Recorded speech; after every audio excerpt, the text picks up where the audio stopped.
Man. What a whirlwind, right? Not really. What's going on, everybody? It's your boy Money Mac coming back to you again from you already know what it is. It's the set. And today, we talking about the Surface Laptop 7. Is it a dope laptop? Is it a dud? Did Microsoft miss on this one? Is the Snapdragon processor even worth the price of admission? Let's break it down.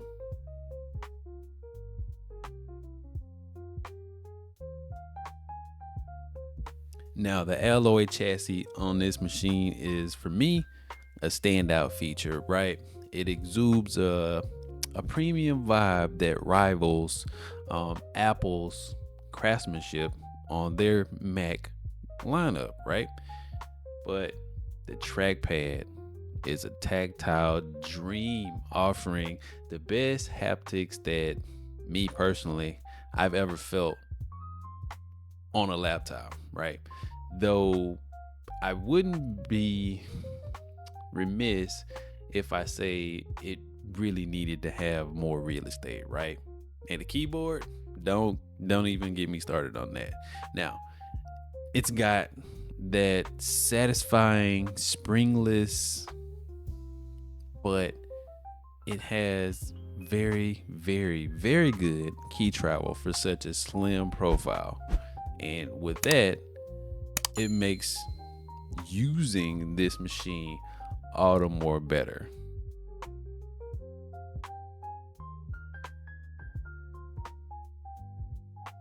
Now, after spending years in the Apple ecosystem, I'm impressed by the maturity of Windows Phone Link when it comes to this machine and my Android phone, right? It's such a breeze to set up, right? And before you know it, you got Android living harmoniously with the Windows operating system.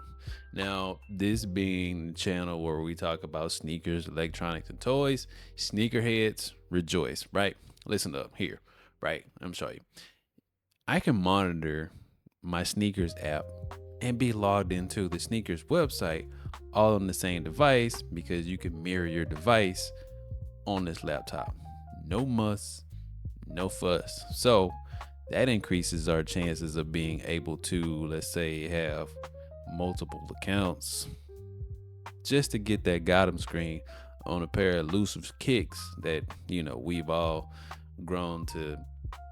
Yeah, it's a struggle when we don't get that Gotham screen, and we have to resort to things like buying off the secondary market. But I digress. Anyway, now when we talk about Windows Phone Link, it's definitely a pleasure to use.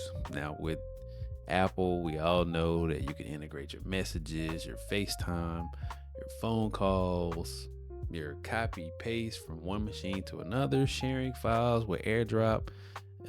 Yeah, I got used to that. So with Windows Phone Link being so mature now, I don't miss it. The fact that I have an Android phone and Windows and they play harmoniously together. It doesn't skip a beat. I can share files. I can copy and paste. I could mirror my phone, as I stated before, and use my phone on my computer. And another added bonus, that also comes with the touchscreen. But we'll get into that later. Now, let's talk about this processor, right? Let's just be honest. It's not an M1. It's not an M2. It's not M3. It's not M4. But what it is a battery sipping, efficient Windows processor. Yep. And I only say that specifically for Windows because that's what we're using these Snapdragon X chips on right now, right? Will the bootloader be unlocked later on down the road so we can slap Linux on it and it just runs eventually? Or if it has, I ain't seen it yet, but we ain't here for that. We talking about the Snapdragon X processor. And in this model, we have the Snapdragon X Elite processor with the 80 SKU. So it's the mid-tier SKU out of the three. The 78, 80, and 84, I believe, is the one that's in the Samsung Galaxy Edge. So yeah, what this thing does is what it does well and what it's intended to do. Now, when I say that the battery life for a Windows computer, bruh, stop it, knock it off. This thing sips batteries, right?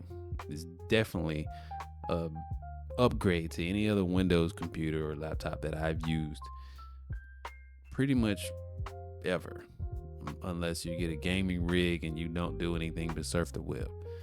Yeah, but this thing sips battery, and the fact that it comes with a 65-watt charger, you can get you juiced up in no time. So that's not an issue. Now, as far as the efficiency, don't get too caught up in the benchmarks. Don't do that, right? Because what matters is real world performance. And when I say real world performance, that's me using this thing on the daily, right? And you can take a look at the benchmark here that I did. Okay, yeah, but how does that translate to daily driver activities? For me personally, it's been great, right? This chip delivers on what I needed to deliver on.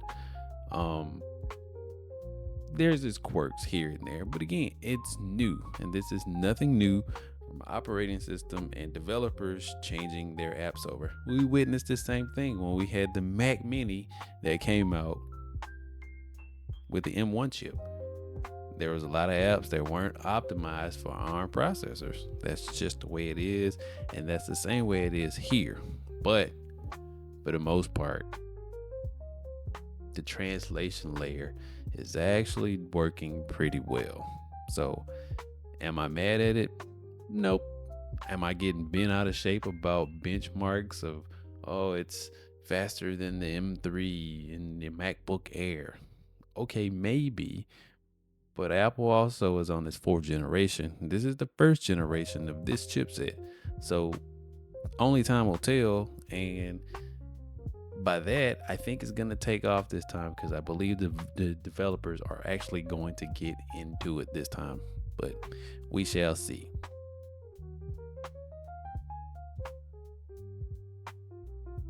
Now let's talk about these I/O ports, man. We got two USB-C ports on the one side, right? We got a USB-A, which I need. I don't know about a lot of other people, but I actually need that. Got some legacy devices. Don't really like adapters when going from USB-A to USB-C. Doesn't really like that, so this actually works out for me. And the 3.5 millimeter jack. All of those are on the left side of the laptop, right? On the right side, we have the Surface, so we have the Surface connector, and on the 15-inch variant, which is this one, we have a micro SD card slot. Clutch. Now, as for my MacBook, essentially the same thing. It's a SD card slot on there. You got another USB-C, and you have two on the other side. Headphone jack, all the same thing. So am I missing anything as far as I/O ports? Not really. I can still power external display through the USB ports here. Yeah, I'm not really missing anything as far as I/O ports on there. Now, could they have slapped another one in there? Possibly, but I don't really need that for this use case, so I'm good. I also have a hub that I plug things into, and it seems to work harmoniously. So I don't have any problems with I/O ports. But as an added bonus, the Surface charger that comes with it, 65 watts, as we spoke about before, does have a USB-A slot on there, so you can charge another device while you have it plugged in to the Surface. So there you go. That's an added USB-A port for charging. Win-win situation in my eyes.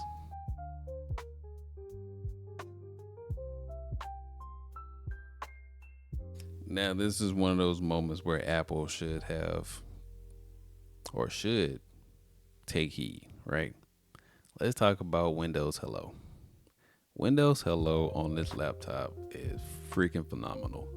It's so clutch that I can actually open this thing up and hi, here you go. You're instantly logged in. Don't have to fumble around with passwords, fingerprints. Apple, take note. Now, on another side of that, too, the touchscreen functionality. I know that's blasphemy for me to say, right, that, oh, you need a touchscreen on a MacBook. If you want to touch a screen, get an iPad.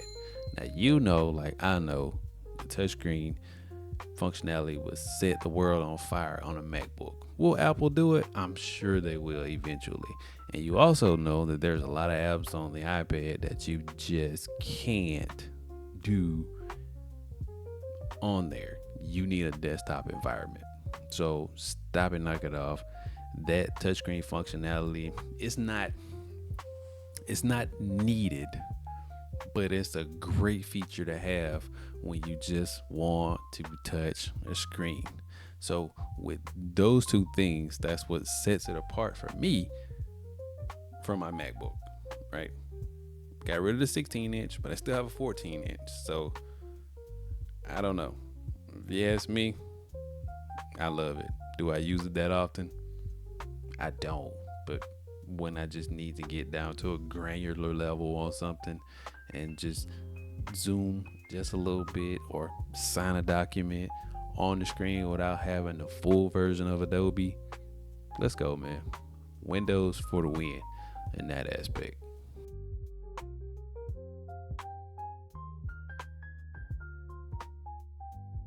Now you say, bruh, you've been talking about nothing but good things about this laptop, right? What's the downsides? Funny you should ask. Let's get into it, man. First, my first laptop, it had mad issues, bro. I thought it was just me, but I had mad issues, right? Number one, when I plugged mine in, right, for some strange reason, there was some sort of buzzing, kind of like an electrical sound, almost like the way it used to be back in the day when you had some speakers on your desk and you would sit your cell phone by it.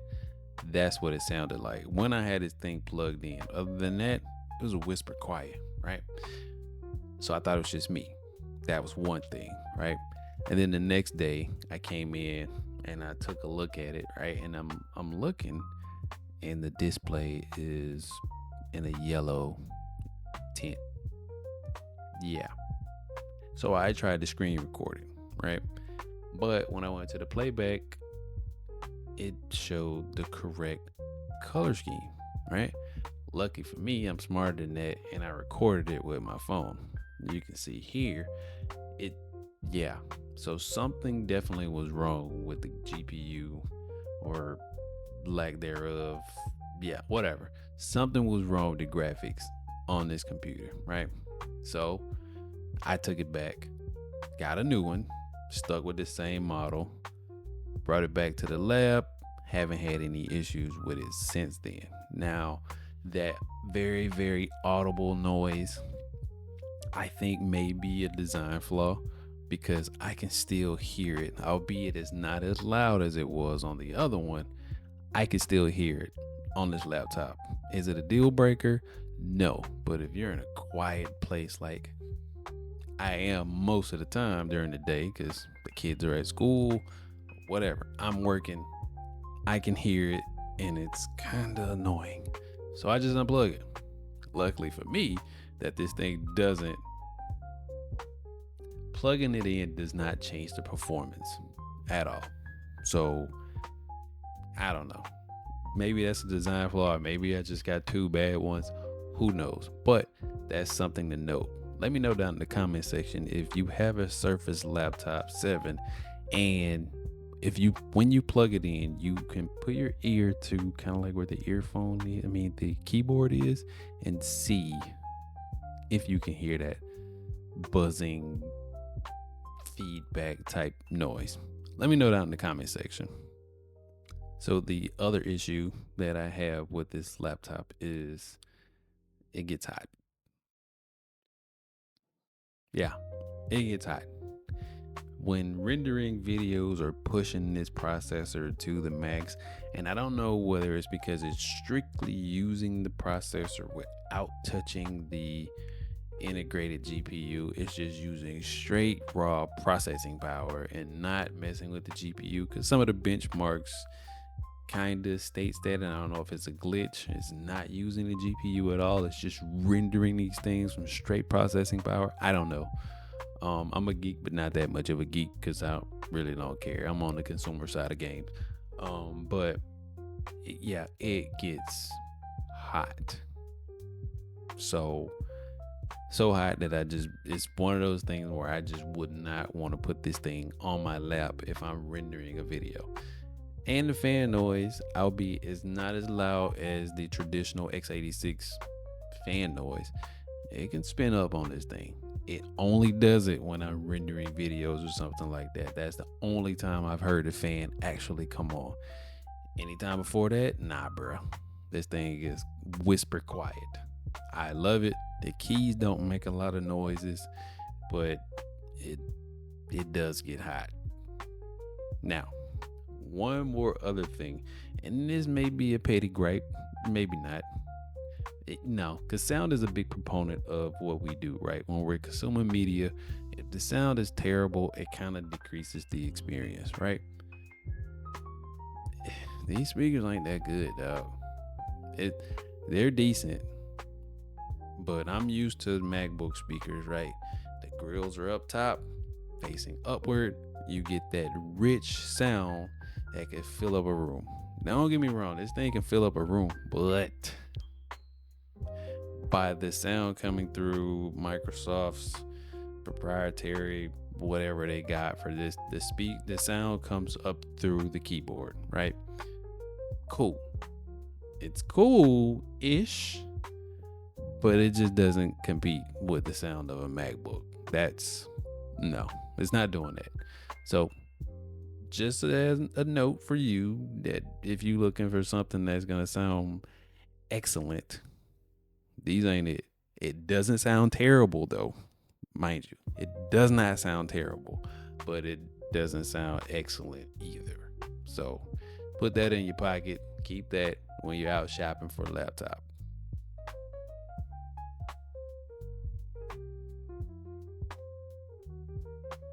Now, if you're watching this video, I'm sure you've heard already that these computers aren't really for gaming.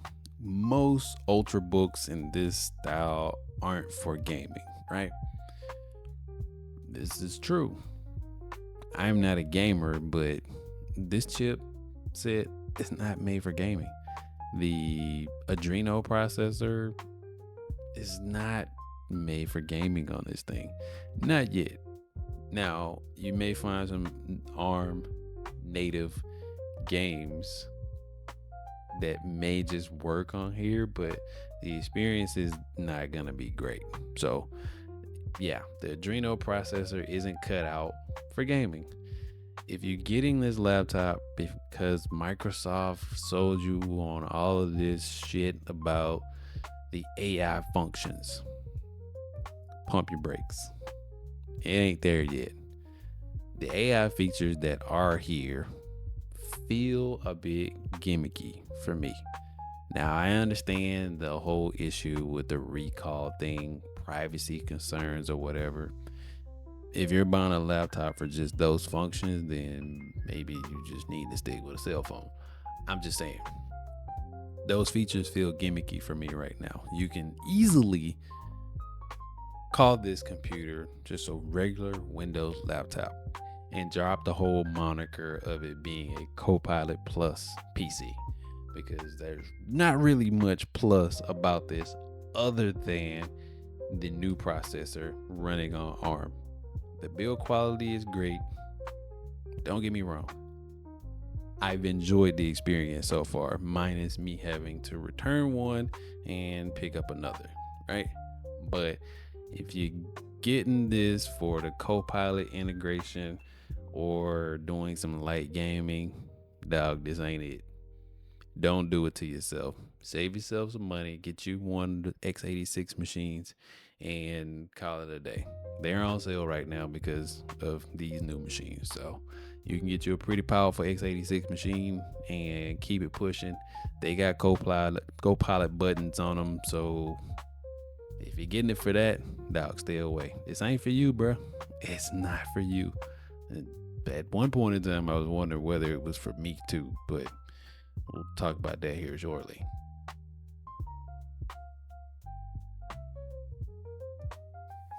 Okay, so do I love the Surface Laptop 7? Yeah! Absolutely, right? For a few reasons. It's a sign that we're on the brink of a new era where ARM apps are fully optimized, and by that notion, it gives Apple some real competition. That's where I'm at with it. So the build quality, could have got this on the x86 machine, but the fact that it comes in such a great build of a package and it has everything that I need and it does everything that I need, yeah, I'm not mad at this purchase at all. Again, it is what it is when it comes to relying on the developers to change their apps and get some more ARM based apps out here where they're optimized for ARM chips and we can really see what the processing power is of this machine. But right now, the AI functions, yeah, no, it's not worth the sale. And I think they probably got us. Yeah, they're probably sitting back like, gotcha, bitch. That's probably what they're saying at this point. Because that's kind of what I felt like when the day before or 2 days before these things were supposed to release, they were like, oops, my bad. We got to bring back the recall function. That was a big selling point for these computers, other than the processor, right? So that's all I got, man. That's my take on the Surface Laptop 7. We come at it from a real perspective. I don't need to throw all those numbers at you because we talk about real world, use cases for these type things.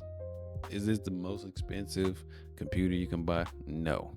But when you're spending more than $1,000 on something, you want to do your due diligence and make sure that it's actually doing what they say they was going to do. Right now, I like it, but I don't think anybody needs to rush out and get one of these computers. It's not worth it. Not yet. Not especially when the x86 computers with a little more horsepower, essentially, and a little more apps on that end, or a lot more apps you can use without translation layers and all that good stuff. Yeah, it ain't there yet. Give it a couple months. I say give it 6 months and then see where we are with this whole Snapdragon X ARM processors, because I'm sure AMD and Nvidia, they're coming. So I think this time that Windows may have gotten it right, especially for the Surface Book Pro. I think they may have got it right. It ain't prime time yet. But if you just like to have a new shiny and this is just gonna be a light load computer, then go for it, bro. But thanks for tuning in, man. This your boy Money Matt from the set. What a real perspective on the Surface Laptop 7. Please hit that like, share, and subscribe button. Now, I'm going to get on out of here, man, and go find something to do important with my life, as you should too. Go play around with the Surface somewhere, Best Buy or somewhere. Go play around with it. If you got one, let me know down in the comment section how you like it. If you got any questions, hit me up in the comment section also.